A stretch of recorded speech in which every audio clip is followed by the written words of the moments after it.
Hey everyone. So a big question that I get frequently is, how do you qualify for a hard money loan? So let's just run through a scenario. Let's assume that you have a deal, you found a deal, you're looking to get it under contract, or you currently have it under contract. Now you're looking for financing options, but you're not sure where to start out or what sort of information you need to even get going. So I just thought we could quickly run through what you need to get your financing started for your project. So your lender will more than likely ask you a few qualifying questions. A lender just wants to ensure that their potential client has a good track record, they're trustworthy, and they'll ask you a few questions. So they'll ask you something like, have you had any bankruptcies, judgments, tax liens, foreclosures, things like that? If you have, what was the exact date? That isn't exactly the kiss of death. If you have any of those things, that it would prevent you from getting a loan, but there are exceptions that can be made with certain lenders. It all kind of depends on what it was specifically, but it never hurts to ask. It's good just to be transparent and ask your lender, if they could make any sort of exception to your situation, whatever it may be. But additional information you would need, we would need the company name that the borrower is closing in.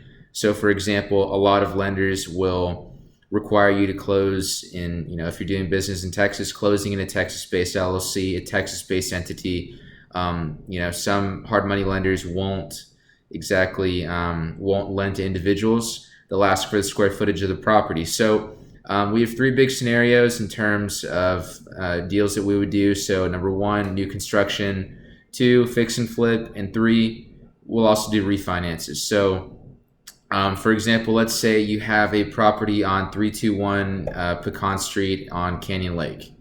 So the property type would be a single family home, and the builder is looking to build 1,800 square feet on a 5,200 square foot lot. And let's say they'll ask you, the lender will ask you for the address, the property type.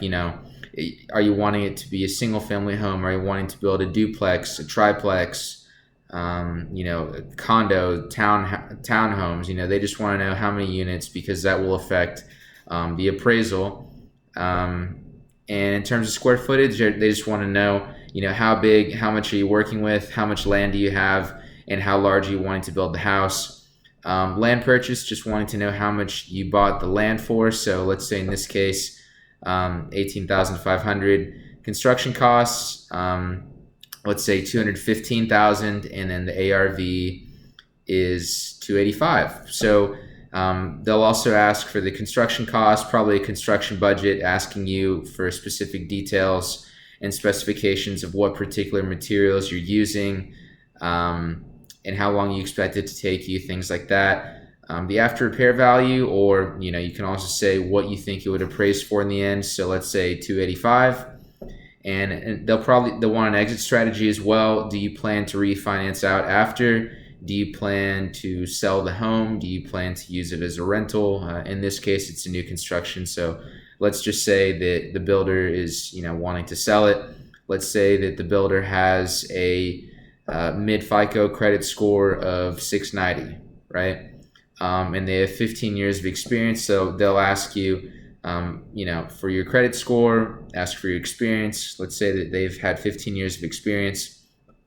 And okay, now that would be the first scenario. Let's look at number two. So fix and flips. Let's say the address is 123 Texas Avenue in Austin, Texas.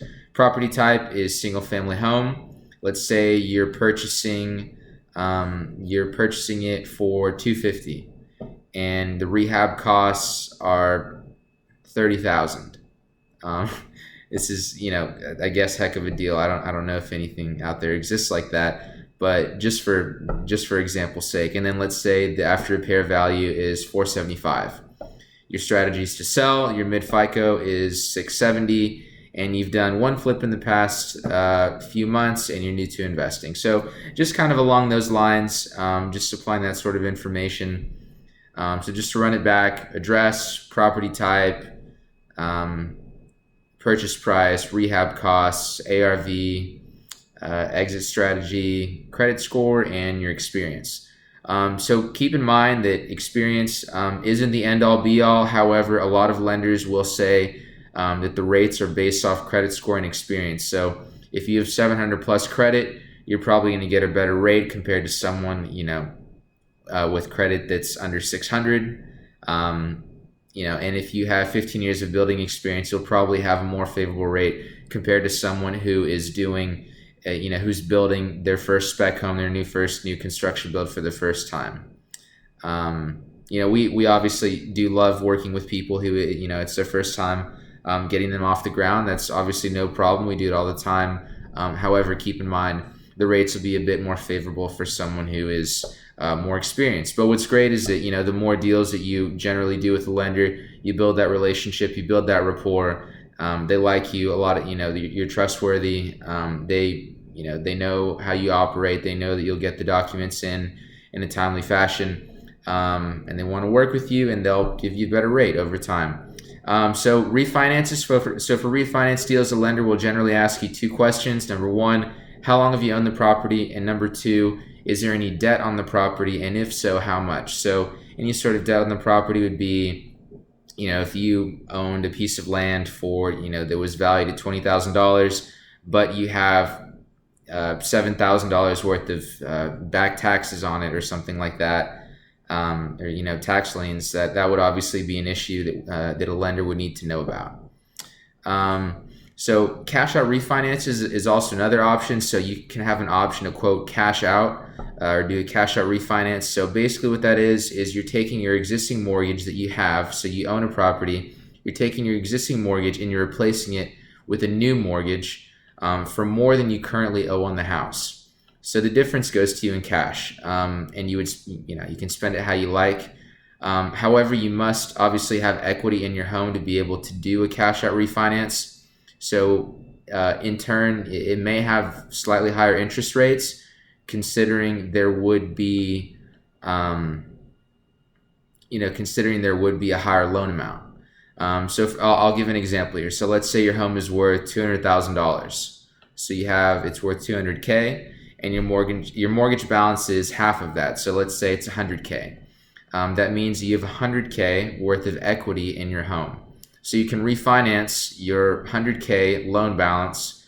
Let's say you do it for $150K and receive $50K, the difference, right? So you receive the difference in cash for renovation. So you're pulling cash out. You're receiving that difference of $50,000 in cash to use for renovations. So this offers you convenience, flexibility. That's the beauty of hard money, and it helps you get the ball rolling and continue to do deals. I hope that helped. That was, just my way of drawing up a few different scenarios for new construction, fix and flip, and refinancing. So if you ever need the help, if you ever need a free quote or any sort of eyes on a deal, I'd be happy to help you. Feel free to send me a message, DM me, or you can reach me at my email at atrevino, Trevino, @streamlinefunding.com. Talk to you soon.